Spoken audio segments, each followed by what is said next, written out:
On April 11, 1970, Apollo 13 blasted into space on a fateful trip that would grip the world.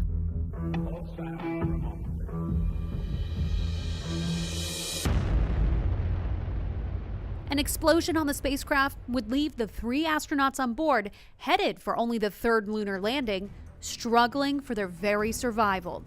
James Lovell was commanding the flight. 13 was plagued by bad omens and bad luck from the beginning. Even the number 13 should have foretold of bad things to happen. Just days before the mission, Command Module pilot Ken Mattingly was exposed to the measles and had to be replaced by backup Jack Swigert. It launched at 13:13 Central Standard Time, with Lovell, Swigert, and Fred Haise on board. And we had a pretty large bang associated with the caution and warning there.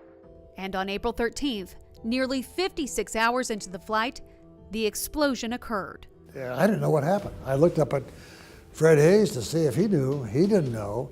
I looked at Jack Swigert. His eyes were as wide as saucers because he said, I thought I was the backup guy here. And then I started to see a sequence of events that told me that we were in deep trouble. They didn't know it, but an internal heating element in one of the liquid oxygen tanks was damaged before liftoff. And it was a bomb waiting to go off. It wasn't until I looked out the window and saw the gas escaping, which realized then it was the liquid oxygen from our tanks.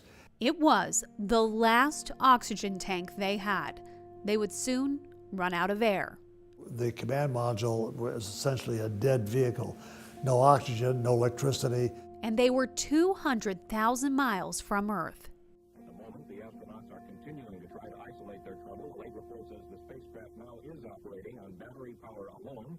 All the necessary equipment is being turned off. They were forced into the lunar module, but it was only meant to support 2 men for 2 days, not 3 men for 4 days.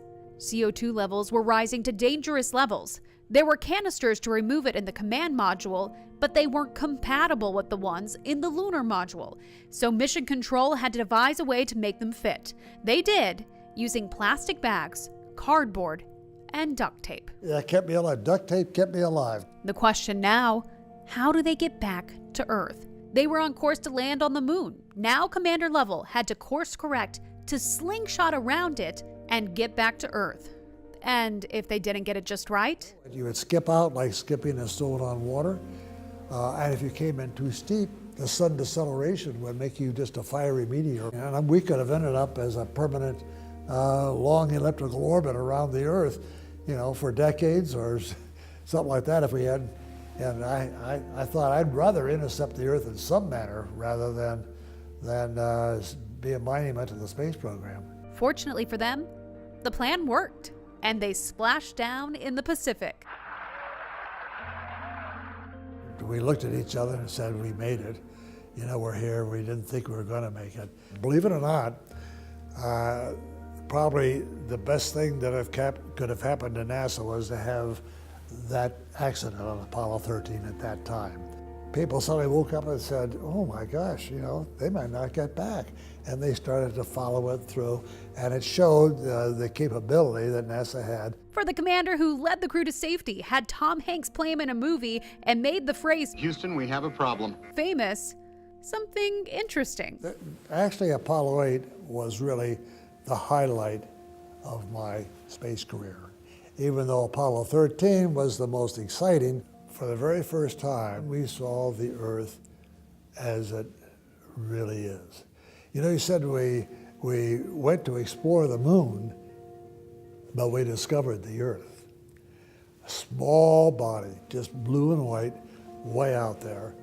I could put my thumb up to the window and hide the Earth completely behind me. And I began to think that, we often say that I want to go to heaven when I die. And I looked at that Earth and I said, no, we went to heaven when we were born.